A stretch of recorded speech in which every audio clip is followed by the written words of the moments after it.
Ang big man na si Abu Tratter ay pupunta na dito sa San Miguel Beermen.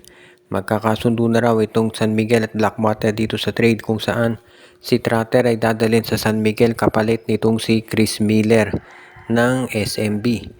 Itong si Tratter, nakailang team na yan dito sa PBA, nagpapabalik-balik na. Pero ngayon mukhang desidido raw ito na mapunta dito sa San Miguel Beermen at madadagdagan na naman yung front court ng SMB. Parang ito'y reaction ng San Miguel dito sa ginawa ng Ginebra kung saan kinuha nila si Kay Marcarino mula sa Terra Firma. At ang nangyari, lumaki bigla yung front court nitong Gene Kings. Kaya nga ngayon, tignan natin kung ano ang mangyayari dito sa San Miguel kapag nakuha nila si Tratter. Kasi ang dami ng big men ng San Miguel. Nandiyan of course si Fajardo, si Tautuba, si Brondial, si Kahilig, meron pang JM Calma. Kung idadagdag mo pang si Abu Tratter, mukhang kinakailangan nilang mag-trade ng isa doon sa mga big men nila para mabigandaan ito. Si Tratter kasi meron niyang low post game at rebounder, so pwede talaga yan dito na magamit ng SMB. Kaya hindi na ako nagtataka kung bakit ito ay pinili na kunin ni Coach Leo Austria. Kung sakasakali maganda to para dito sa San Miguel. Kaya nga magiging okay na to para dito sa Beermen, lalo na kung sila naghahanap talaga ng tsansa na maging mas malakas dito sa Commissioner's Cup dahil ang lalaki ng mga teams ngayon na maglalaro. Kaya nga itong San Miguel kung sakasakali magiging mas formidable yung front court nila dahil dito sa pag-acquire kay Tratter. Alam natin na si Chris Miller yung napapabalita na iti-trade na kapalit nito, pero ang tanong naman dyan, sinong big man ng San Miguel ang tatanggalin nila para bigandaan ito si Tratter? Posible siguro si Andreas Kahilig ang i-trade nila ng isang wingman o kaya ng isang draft pick dahil parang yan yung nakikita kong pinaplano ng San Miguel, lalo na at alam natin na gusto ni Coach Leo Austria na maka-Grand Slam itong Beermen.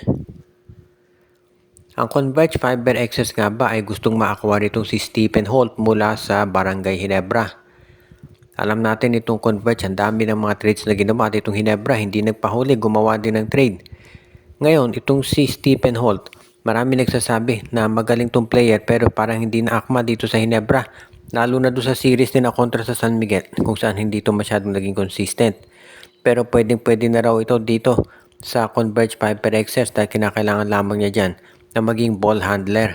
Yung taga-baba ng bola, taga-gawa ng plays. Parang nung role ni Stephen Holt dati nung nandun siya sa Terra Firma. Kung sakasakali itong si Stephen Holt, malakas yan dito sa Converge Fiber Excess. At ang magiging kapalit naman kaya niyan si Alex Stockton. Dahil na-trade na nga ito si Shawnee Wilson, marami nagsasabi na baka si Stockton ang susunod at si Stephen Holt ang magiging kapalit.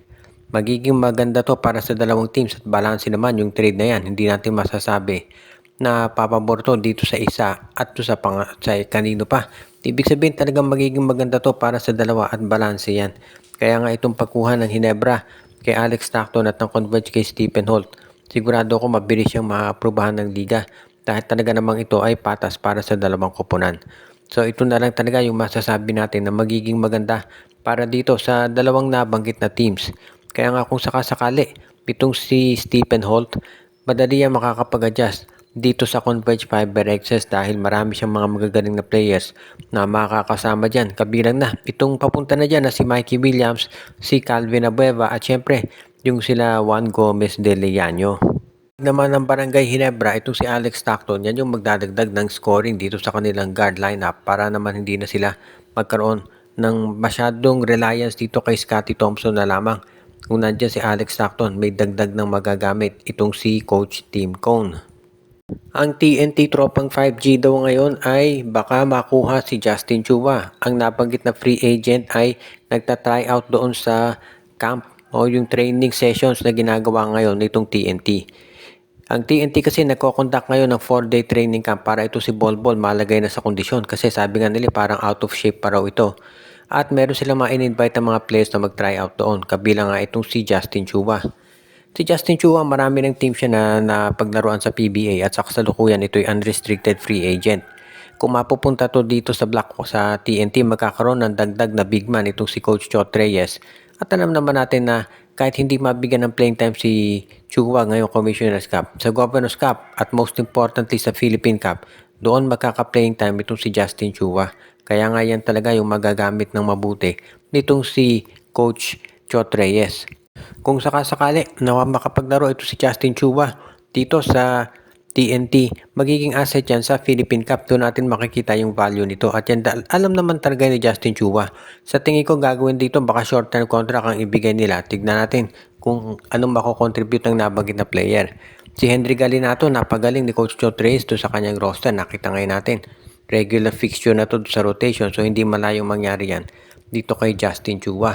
At itong si Coach Chot Reyes, marami pa yung mga trades na pwedeng gawin dito sa lineup ng TNT Tropa, pero sa kasalukuyan mukhang ang kinokonsidera lamang nila ngayon ay mas siguro na magiging mas maganda yung roster nila pagdating dito sa pag-a-adjust ng kanilang lineup.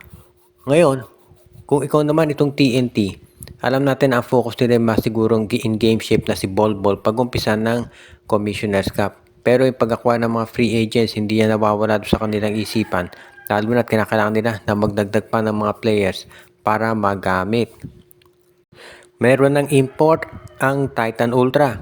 Si Coach Renzi Bahar, pagkatapos mai-anunsyo na maging na bagong coach nila, ay inanunsyo na rin ng koponan na si Michael Gilmore ang kanilang magiging import. 6'10 ito.